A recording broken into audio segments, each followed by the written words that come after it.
Pengalaman pertama kali berada di Zimbabwe ataupun sampai di Zimbabwe bersama Ustaz Akmal.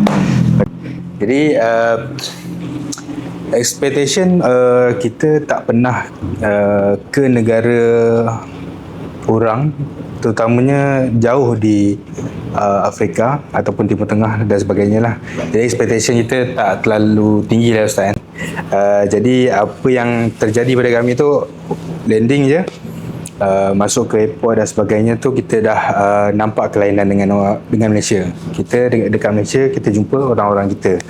Jadi tak, kalau ada pun sedikit orang-orang daripada Barat ataupun daripada China dan sebagainya. Tapi di Zimbabwe ni kebanyakannya orang lokal lah. Kalau yang daripada luar pun kebanyakannya daripada orang-orang dia orang juga yang balik kampung dan sebagainya. Tapi ada boleh dikatakan pengalaman pahit dan manis sangat Ustaz. Apa yang berlaku di airport setelah kami tiba di Zimbabwe, ini antara cabaran pertama kami lah. Jadi setelah immigration dan beratur untuk custom, kita telah didatangi oleh seorang pegawai yang lokal Zimbabwe, dan dia bertegur siapa secara ramah lah. Jadi kita pun sambut dengan baik apa pertanyaan dan sebagainya, bercerita macam kita pun dia ramah, kita pun ramah, tapi di sebalik keramahannya tu ada niat yang kurang baik lah. Jadi dia kata, asalnya dia kata dia tanya kita daripada mana dan sebagainya tu, dan dia kata barang ni tak boleh bawa masuk, contoh kamera tak boleh bawa masuk, laptop tak boleh bawa masuk. Dan selepas pada tu niat utamanya adalah dia nak offer kat kita untuk memudahkan jalan kita tu, supaya kita kena rasuah dia. Dia kata terpulang bagi berapa je, kita bagi untuk duit minum dia pun tak apa. Jadi tapi dia kalau boleh $10 ke atas lah seorang. Sambungannya Ustaz, macam mana? Terima kasih Kai menemani saya lah untuk isi Ihsan Korban tahun lepas 2025. Untuk makluman juga, Ihsan Korban ni kita dah bergerak tahun yang ketiga dan tahun ni tahun yang keempat lah.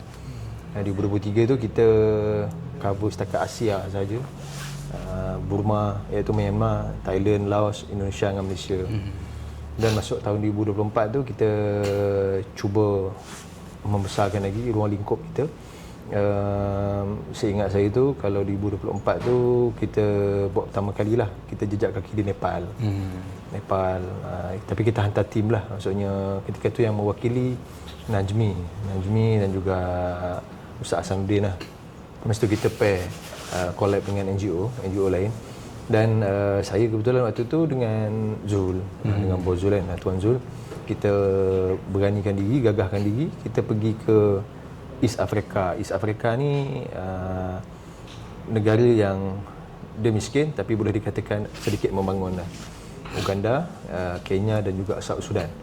Ramai orang tanya waktu tu, gila apa pergi masuk South Sudan kan? Betul tu. Dengar Sudan je orang dah takut dah sekali yang kawasan perang kan. Bola, Dan Allah Alam, kami cuba doa, kami cuba minta petunjuk dengan Allah tu supaya dipermudahkan perjalanan, dan akhirnya kita decide masuk jugalah South Sudan.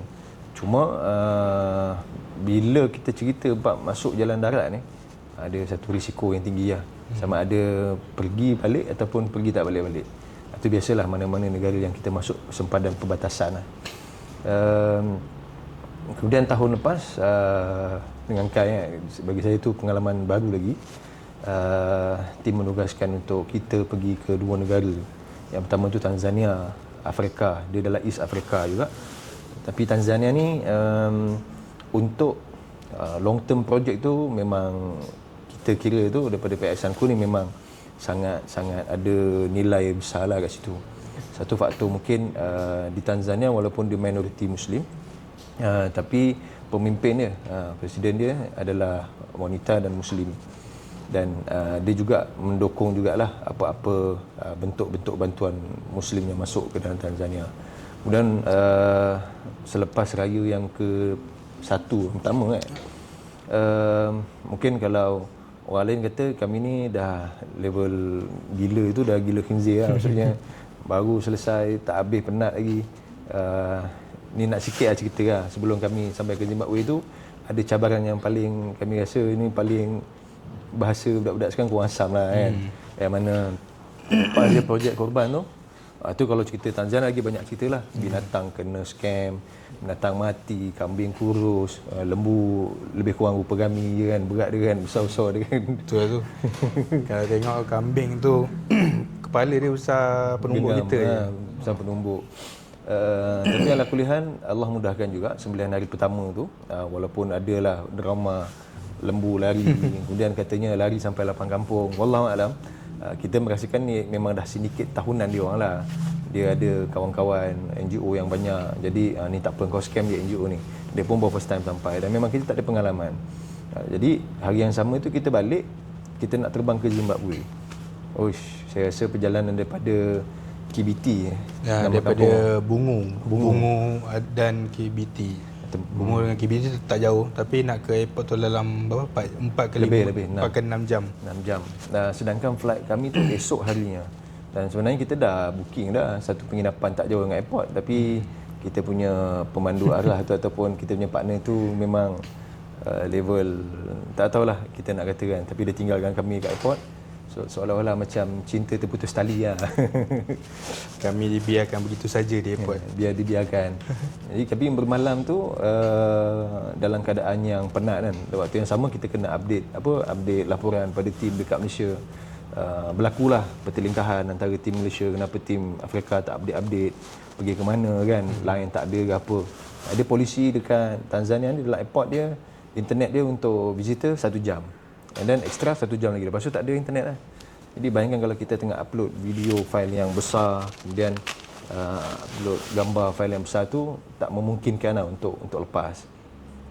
Jadi dalam kuliah dapat juga terbang pagi esok tu Pagi esok dalam keadaan kalau apa ni, budak-budak sekarang kata mata dah rabak lah. Mata dah macam zombie dah. Macam zombie dah. Memang semalaman tak tidur. agak penat. Sampai ke Zimbabwe tu tak ada transit tak?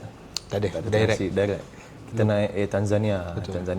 Itu pun satu hal lagi. Kalau kita ambil flight lokal ni, tak kira lah sama ada Air Tanzania ke Air Kenya Airways ke Uganda Airline ke, dia memang bila masuk geng-geng dia dalam tu dah jadi macam kampung dia lah.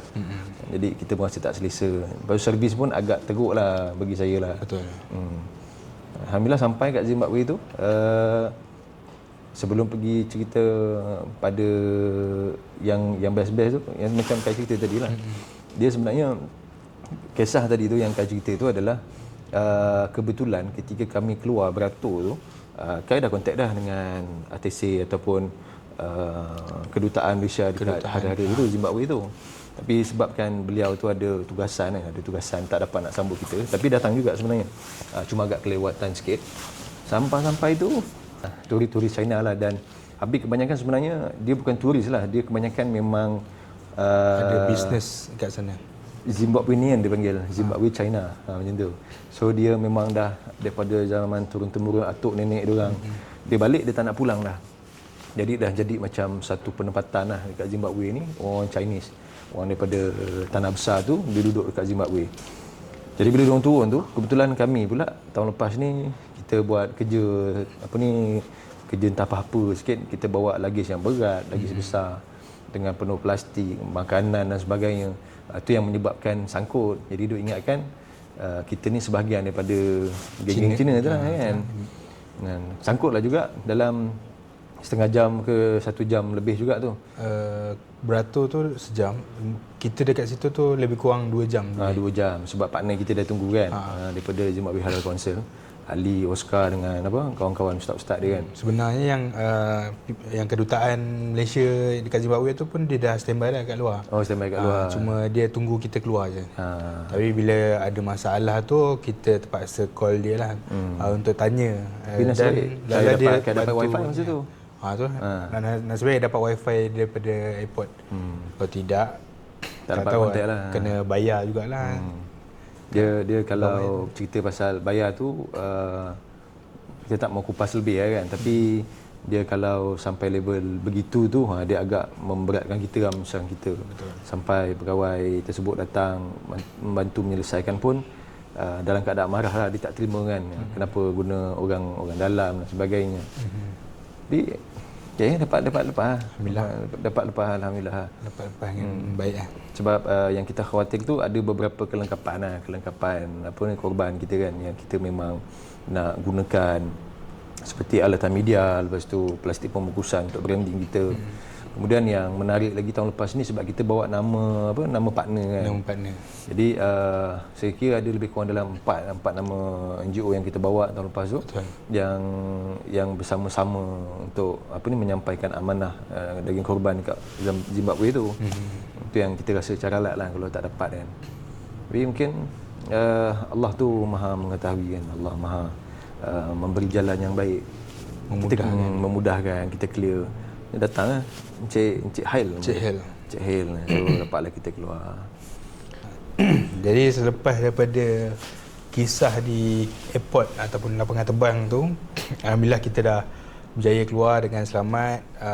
Cuma kita disambut oleh Encik Hail dan juga beberapa kawan di Zimbabwe lah, local Zimbabwe. Dan dia bawa kita untuk check in penginapan, dan kita bersiap secara cepat lah. Dan terus ke ni kita dapat jemputan daripada Encik Hail daripada Kedutaan Malaysia di Zimbabwe untuk melawat Kedutaan Malaysia di Zimbabwe tu. Dan cerita sikit-sikit lah apa gerak kerja kan Sangku buat dekat Afrika ni kan.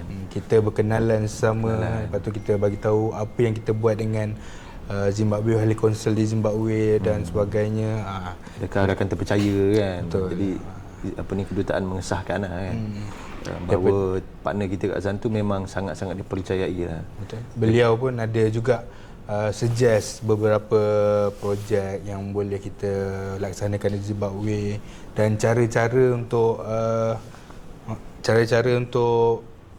orang kata berhubungan dengan orang-orang lokal Zimbabwe, macam mana berurusan dengan mereka. Dia ada bagi tips sikit lah supaya kita tak tertipu ataupun termakan kata-kata lah mungkin. Betul.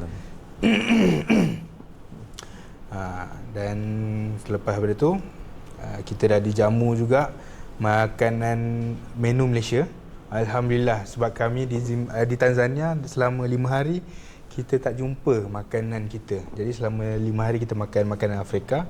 Alhamdulillah rezeki kami sampai di Zimbabwe tu dapat merasai lah selera kita. Walaupun sikit, orang kata dapat sedikit semangat untuk teruskan misi kita ni. Dan seterusnya kita rehat.